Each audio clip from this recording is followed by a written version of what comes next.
आप सभी का स्वागत है एजुकेशन की इस क्लास में। आज की क्लास में हम नेतृत्व की शैलियों के बारे में जानेंगे। तो आइए शुरू करते हैं अपनी आज की क्लास। एक नेता प्रबंधक का अपने अधीनस्थों के साथ प्रभावी व्यवहार प्रतिरूप को नेतृत्व शैली के रूप में जाना जाता है। नेतृत्व की 3 शैलियाँ जो इस प्रकार है। पहला है निरंकुश अथवा सत्तावादी शैली। एक निरंकुश नेता शक्ति व निर्णय लेने के अधिकार को स्वयं तक ही सीमित रखता है तथा अधीनस्थों पर पूर्णतः नियंत्रण रखता है। इस शैली में अधीनस्थ नेता के आदेशों को दंड के भय से मानने के लिए बाधित किए जाते हैं। उन्हें लक्ष्य निर्धारण में भाग लेने अथवा पहल करने, सुझाव देने के अवसर नहीं मिलते। उनके ऊपर सख्त नियंत्रण रखा जाता है तथा वे जिम्मेदारियों से बचने की प्रवृत्ति रखते हैं। निरंकुश प्रबंधक कर्मचारियों के कल्याण में बहुत कम रुचि रखता है। वे कुंठाओं व दुर्बल मनोबल से ग्रसित होते हैं। वे संगठन के प्रति कोई अपनत्व की भावना नहीं रखते तथा कम से कम कार्य करने का प्रयास करते हैं। ये थी हमारी निरंकुश शैली। अगला है जनतांत्रिक अथवा सहभागी शैली।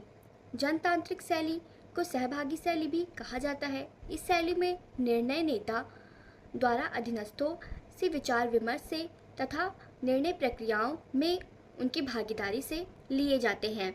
सहभागी नेता अधीनस्थों को सुझाव देने व उद्देश्यों के निर्धारण एवं निर्णयों के क्रियान्वयन में पहल करने के लिए प्रेरित करता है।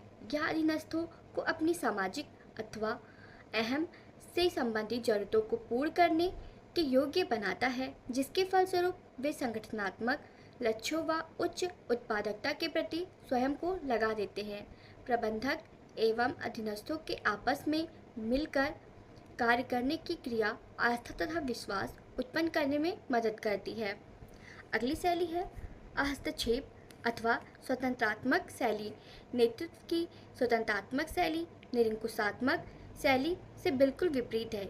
एक प्रबंधक जो शैली का प्रयोग करता है अपने नेतृत्व की भूमिका को पूर्ण रूप से त्याग देता है। अधीनस्थों के दल को निर्णय लेने दिया जाता है तथा उन्हें रुचि के अनुसार कार्य करने दिया जाता है। किसी भी नेता की अपनी भूमिका नहीं होती। दल के सदस्यों को लक्ष्य निर्धारण व इसके लिए कार्य करने की पूरी स्वतंत्रता होती है। इसलिए इस स्थिति में दलीय लक्ष्यों की दुर्व्यवस्था होती है, लेकिन स्वतंत्रात्मक शैली वहाँ पर ज़्यादा उपयुक्त होती है जहाँ अधीनस्थ सुप्रशिक्षित तथा योग्य होते हैं एवं नेता प्रबंधक निर्णय लेने व कार्य करने के अधिकारों का पूर्ण प्रत्यायोजन अधीनस्थों को कार्य करने के योग्य होता है। स्वतंत्रात्मक शैली अग्रांकित परिस्थितियों में उपयुक्त है। पहला है जब निर्णय लेने के कार्य को पूर्ण रूप से प्रत्यायोजित करना चाहता है तथा दूसरा है अधीनस्थ सुप्रशिक्षित अथवा उच्च स्तर का ज्ञाता है तथा तीसरा संगठन के लक्ष्यों को भलीभांति संप्रेषित कर दिया गया है। आज की क्लास में हमने नेतृत्व की क्या क्या शैलियाँ हैं उसके बारे में जाना है। आज की क्लास में यहीं पे समाप्त करते हैं। धन्यवाद।